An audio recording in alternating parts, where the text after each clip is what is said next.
भूपेंद्र पटेल के लिए कई सारी बधाइयां भी आ रही हैं और कई लोगों से वो मिलने भी जा रहे हैं खुद। और आज दोपहर 2:20 पर भूपेंद्र पटेल गुजरात के नए मुख्यमंत्री के तौर पर शपथ लेंगे।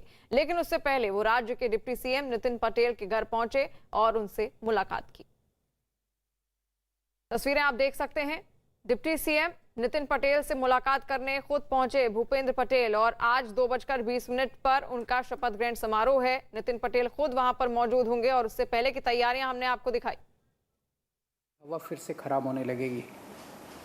10 अक्टूबर से नवंबर के अंत तक लगभग दिल्ली की हवा फिर खराब हो जाती है और उसका बड़ा कारण है कि आसपास के कई राज्यों से पराली का धुआं, जो पराली जलाई जाती है उसका धुआं जो आता है, उसकी वजह से हवा दूषित होती है।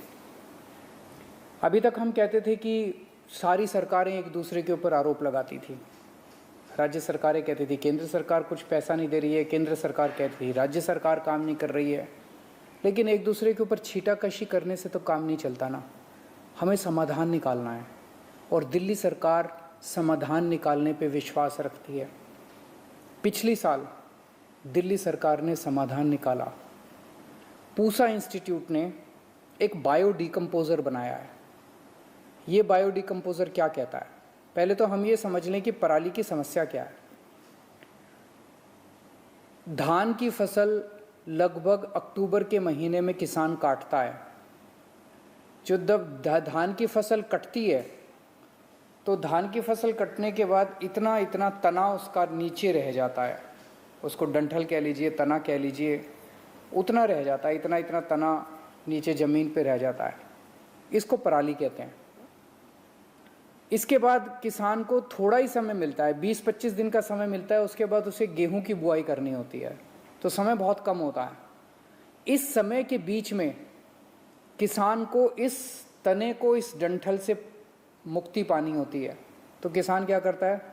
तीली जला के आग लगा देता है और ये सारी जल जाती है, पराली सारी जल जाती है, खेत साफ हो जाता है और किसान दोबारा गेहूं की बुआई कर लेता है। इसकी वजह से धुआं पैदा होता है।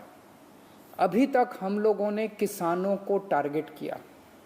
जो किसान अपने खेत को जलाएगा उस पर पेनल्टी लगाई जाएगी।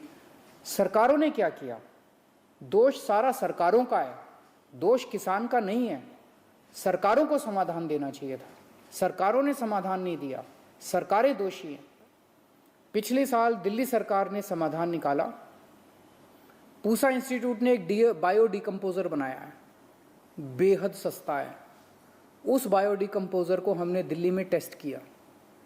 दिल्ली में 39 गाँव में 39 विलेजेस, 39 गांव में हमने 1935 एकड़ ज़मीन के ऊपर इस बायो डिकम्पोज़र का छिड़काव किया।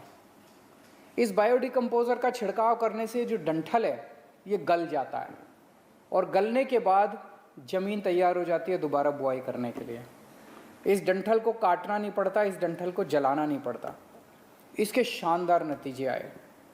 तो दिल्ली सरकार के डेवलपमेंट डिपार्टमेंट ने उन सभी किसानों से बात की जिन्होंने इसको इस्तेमाल किया था। सब बेहद खुश थे। फिर हम लोगों ने, दिल्ली सरकार ने एक एयर क्वालिटी कमीशन बनाया है केंद्र सरकार ने, प्रदूषण से मुक्ति पाने के लिए। तो हमने एयर क्वालिटी कमीशन में एप्लीकेशन फाइल की। हमने कहा भाई दिल्ली ने अब समाधान दे दिया है। जैसे हमने दिल्ली सरकार में अपने सारे किसानों को मुफ्त हम लोगों ने बायो डिकम्पोज़र का छिड़काव उनके खेतों पे कराया, ऐसे ही आस पड़ोस के सारे राज्य सरकारों को निर्देश दिए जाएं कि वो भी अपने अपने किसानों के खेतों में मुफ्त बायो डिकम्पोज़र का छिड़काव करें। तो एयर क्वालिटी कमीशन ने कहा भाई आप कह रहे हो बड़ा अच्छा है, इसका थर्ड पार्टी ऑडिट होना चाहिए, कोई इंडिपेंडेंट एजेंसी से ऑडिट कराओ। तो दिल्ली सरकार ने केंद्र सरकार की एक एजेंसी से कहा, वेबकॉस केंद्र सरकार की एक संस्था है, हमारी नहीं है, दिल्ली सरकार का उस पर कोई कंट्रोल नहीं है। वेबकॉस एक एजेंसी है केंद्र सरकार की, उसको कहा कि आप इसका ऑडिट कीजिए, आप इसकी जांच कीजिए और देखिए कि जो दिल्ली सरकार ने ये बायो डिकम्पोज़र का इस्तेमाल किया है क्या ये अच्छा है, इसके क्या नतीजे हैं। वेबकॉस की अब रिपोर्ट आई है, उन्होंने पूरी अपनी जांच कर ली है, सारे उन्होंने जांच लगभग 4 जिलों के 15 गांवों में जाके उन्होंने 79 किसानों से बात की और 79 किसानों से बात करने के बाद उन्होंने साफ साफ अपनी रिपोर्ट में लिखा है, केंद्र सरकार की एजेंसी ने लिखा है कि बायोडिकम्पोज़र का इस्तेमाल करने से दिल्ली के किसान बेहद खुश हैं। इसके जो नतीजे आए वो बड़े उत्साहवर्धक हैं। 90% किसानों ने कहा कि 15 से 20 दिनों के अंदर उनकी पराली गल गई और उनकी ज़मीन तैयार हो गई अगली गेहूं की फसल बोने के लिए। किसानों ने बताया कि पहले 6 से 7 बार, गेहूं बोने से पहले 6 से 7 बार खेतों की जुताई करनी पड़ती थी। बायोडिकम्पोज़र को इस्तेमाल करने से 1 से 2 बार जुताई करने से ही काम चल गया, फ़ायदा हुआ बहुत।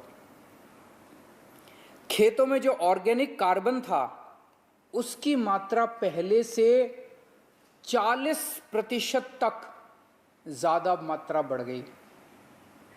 ऑर्गेनिक कार्बन भी बढ़ गया बायोडिकम्पोज़र को इस्तेमाल करने से। बायोडिकम्पोज़र को इस्तेमाल करने से वो पराली जो है वो एक तरह से खाद के रूप में कन्वर्ट हो गई और तो 40% तक वृद्धि हुई कार्बन के कंटेंट में। नाइट्रोजन की मात्रा 24% तक बढ़ गई जमीन उसमें मिट्टी में। बैक्टीरिया जो है 7 गुना बैक्टीरिया बढ़ गया। जो मिट्टी थी, मिट्टी के अंदर जो उपजाऊ बैक्टीरिया होता है जो उसमें फसल उगाने में मदद करता है, उसके अंदर बैक्टीरिया 7 गुना बढ़ गया और फंगस जो है जो कि फायदा पहुंचाती है फसलों को, वो 3 गुना बढ़ गई। मिट्टी की क्वालिटी जो है उसमें इतना सुधार हुआ कि गेहूं का अंकुरन 17 से 20% तक बढ़ गया। लगभग आधे किसानों ने ये स्वीकार किया कि बायोडिकम्पोज़र को इस्तेमाल करने से जो डीएपी खाद है वो पहले ये लोग 46 किलो प्रति एकड़ इस्तेमाल करते थे, वो घट के 36 से 40 किलो प्रति एकड़ हो गई। मतलब फर्टिलाइज़र खाद का भी इस्तेमाल कम हो गया, खाद भी कम इस्तेमाल करनी पड़ी। और ओवरऑल गेहूं की प्रोडक्शन बायोडिकम्पोज़र का इस्तेमाल करने से जब अगली गेहूं की फसल आई उसमें लगभग 8% की वृद्धि हुई है।